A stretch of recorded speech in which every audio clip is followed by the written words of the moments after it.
School વાનનો દરવાજો ખોલીને બહાર લટકીને જોખમી રીતે વિદ્યાર્થી નજરે પડ્યો છે. સુરતના અમરોલી વિસ્તારનો આ વિડીયો વાયરલ થઈ રહ્યો છે. ઇકો કારના સાઈડના દરવાજાને ખોલી વિદ્યાર્થી બહાર લટકી રહ્યો છે અને ઇકો કારની સ્કૂલ વાનમાં વિદ્યાર્થીઓ સવાર હતા. સ્કૂલ વાનનો દરવાજો ખોલીને બહાર લટકીને જોખમી રીતે વિદ્યાર્થી નજરે પડી રહ્યો છે. સુરતના અમરોલી વિસ્તારનો આ વિડીયો સોશિયલ મીડિયા પર વાયરલ થઈ રહ્યો છે. ઇકો કારના સાઈડના દરવાજાને ખોલી વિદ્યાર્થી બહાર લટકી રહ્યો છે. ઇકો કારની સ્કૂલ વાનમાં વિદ્યાર્થીઓ સવાર હતા અને સ્કૂલ વાનની પાછળ આવી રહેલા એક કાર ચાલક દ્વારા દ્રશ્યોને કેમેરામાં કેદ કરવામાં આવ્યા હતા. સ્કૂલનો વિદ્યાર્થી સ્કૂલ વાનની બહાર લટકી રહ્યો હોવાનો વિડીયો સોશિયલ મીડિયામાં વાયરલ થઈ રહ્યો છે અને જેને વિદ્યાર્થીને લઈને સવાલો ઉભા થયા છે.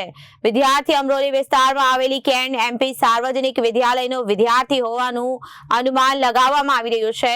ભરૂચ પાસિંગની સ્કૂલ વાન હોવાનું સામે આવ્યું છે.